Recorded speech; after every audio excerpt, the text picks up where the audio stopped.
ইসলামে আন্দোলন রাজনীতি করা কি বড় মুশকিলের কথা হয়ে গেল? আমি যখন সৌদি আরব থেকে প্রথম আছি, আমাদের এলাকার এক মাহফিলে আমাকে প্রশ্ন করেছে, তো হুজুর আপনি এত কাল সৌদি আরবে থেকে আসলেন, আপনি এই ইসলামে আন্দোলন করেন না, আপনি কেমন মুসলমান? তাই বললাম যে করবো কি, আমি এই যে প্রায় তখন 40 বছর ভাবে তার বেশি হয়ে গেছে বয়স, এখন তো 55 করে। তখন বললাম দেখেন আমাকে 40 বছর লেখাপড়া করছি, কোরআন পড়ছি, হাদিস পড়ছি, ইসলাম আন্দোলন কথাটা তো কোরআন হাদিসে কোথাও পাইনি, আমি করবো কি করে? কথা বোঝেননি? আসলে যখন আমরা আমাদের দিনের ব্যাপারে নতুন নতুন পরিভাষা ব্যবহার করি, গোলমাল হয়ে যায়। আন্দোলন কথাটা কোরআন হাদিসে কোথাও নেই। কেন আন্দোলন বলতে আমরা কি বুঝি তাই তো বুঝলাম না। যদি আমরা ইসলামী পরিভাষা ব্যবহার করতাম, আল জিহাদু ফি সাবিলিল্লাহ, তাহলে কোরআন হাদিস শেখায় এর নিয়ম কানুন আছে।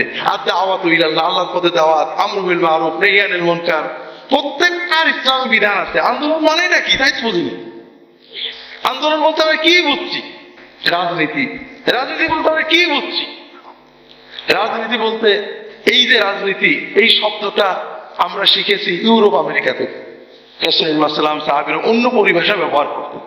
রাজনীতি মানে যদি রাষ্ট্র পরিচালনা হয়, তাহলে রাসূলুল্লাহ রাষ্ট্র চালিয়েছেন, সাহাবীরা চালাচ্ছে, সৌদি আরবের বাদশা আব্দুল্লাহ চালাচ্ছে। বুঝতে পারেন? আমরা রাজনীতি বলতে বুঝি গণতান্ত্রিক ব্যবস্থায় দল গঠন করে ক্ষমতা দখলের চেষ্টা, ক্ষমতা দখল করে নিজের ম্যানিফেস্টো বাস্তবায়নের চেষ্টা। এটা রাসূলুল্লাহ করেননি, সাহাবীরা করেননি। এটা শরঈ বিধান কি? এটা দ্বীনি দাওয়াতের একটা উপকরণ। এটা নাজেজ কিছু নয়, শরিয়া মতো ব্যবহার করে দ্বীনের দাওয়াতকে এগিয়ে নেওয়া যায়।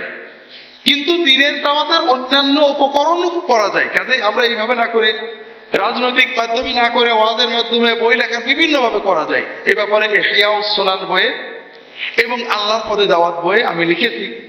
এই জন্য দ্বীনি দাওয়াতের কোনো একটা পথকে ফরজ বানাবেন না, বড় দুঃখ। পীর মাশায়েখরা দ্বীনের দাওয়াত দিতেন, মানুষদেরকে দিন শিখাতেন। এই জন্য পীরের সহবত নেক আমল। রাসূলুল্লাহ বলেছেন নেক কাজের সহবত দেওয়া, ভালো কথা।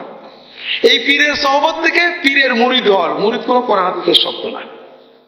রাসূলুল্লাহ সাহাবী তাবেঈন ছিল না, বলে পীরের মুরিদ হওয়া ভালো, আচ্ছা ভালো কথা। এরপরে এই ভালোটা ফরজ হয়ে গেল, পীরের মুরিদ হওয়া ফরজ, খারাপ কথা। এরপরে কি পীরের মুরিদ না হলে জান্নাতেই যাওয়া যাবে। বোঝেন কথা? যেমন একটা উদাহরণ দিই আপনাদের, ইলম শিক্ষা করা ফরজ, সঠিক কথা। এর থেকে একজন মাদ্রাসায় পড়া ফরজ। আসলে মাদ্রাসায় পড়া ফরজ, ফরজ কি? কেউ যদি মাদ্রাসায় না পড়েও কিতাবপত্র পড়ে ইলম শিখে ফরজ আদায় হবে না? আমি অনেক মেয়ে জানি যারা বাড়িতে বাপের কাছে পড়ে একেবারে বিরাট হয়ে গেছে, কোনো মাদ্রাসায় পড়ি হবে না। তাহলে ফরজ কি? মাদ্রাসায় পড়ো না ইলম শিখা। আচ্ছা তারপরও মেনে নিলাম যে মাদ্রাসায় পড়া। এখন মাদ্রাসায় পড়া, এখন বলুন মাদ্রাসায় ভর্তি হওয়া খরচ, অর্থাৎ এলেম শেখো না শেখো মাদ্রাসায় ভর্তি হয়ে লাগবে। এরপরে বললো মাদ্রাসায় ভর্তি হলে সে বেহেশতে যাবে। ঠিক ওরকম হয়ে গেছে। আল্লাহর দ্বীনের দাওয়াত দেওয়া, সৎ কাজে আদেশ করা, অসৎ কাজে নিষেধ করা, এগুলো ফরজ। কখনো ফরজ যায়, কখনো ফরজ দেখে থাকে। এগুলো বিভিন্ন পদ্ধতি আছে, ওয়াজের মাধ্যমে, দাওয়াতি মেহনতের মাধ্যমে, মানুষদেরকে আশেপাশে বাড়িতে বসে দাওয়াত দেওয়ার মাধ্যমে, পীর মুরিদির মাধ্যমে, বিভিন্ন মাধ্যমে এটা হতে পারে। তার একটা মাধ্যম প্রচলিত গণতান্ত্রিক রাজনৈতিক ব্যবস্থায় একটা রাজনৈতিক দল বানিয়ে মানুষদেরকে দাওয়াত দেওয়া, যে ভাইরা আমাদের ক্ষমতা দেয়, আমরা দেশে ইসলামের পরিবর্তন আনবো। এটা নাজায়েজ কিছু নয়। আবার এটা রাসূলুল্লাহ সাহাবী তাবেঈনদের এই প্র্যাকটিস ছিল না, এটা উপকরণ। এরপর আমরা বললাম যে পীর মুরিদি ফরজ, অথবা তাবলীগ দাওয়াত ফরজ, অথবা দাওয়াত আন্দোলন করা ফরজ। এটা একটা নতুন বাড়ানোর কথা। এরপরে বললাম যে তাবলীগ না যাবে বেহেশতে যাবে না, দাওয়াত ইসলাম না বেহেশতে যাবে না, পীর মুরিদি বেহেশতে যাবে। আমরা প্রত্যেকটা কাজ বাড়িয়ে ফেলছি।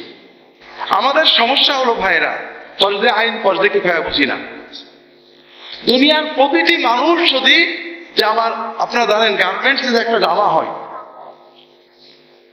একটা জামা কি একজনে বানায় নাকি? কিভাবে হয়? কেউ বোতাম বানায়, কেউ কলার বানায়, কেউ বুক বানায়, কেউ এটা বানায়, কেউ এগুলো জোড়া দেয়। কথা বোঝেননি? আপনি যদি মনে করেন সকল মানুষই বোতাম বানাবে, জামা হবে? সকল মানুষই কলার বানাবে, জামা হবে? হবে না। আপনারা তো সেটা করছেন। দিনের মৌলিক কাজগুলো সবাই করেন, আর দাওয়াতের মানহাজে এক একজন এক এক ভাবে করতে থাকেন। কারোরটা ছাড়া কারোরটা হবে না, এই পন্থায় যেন না।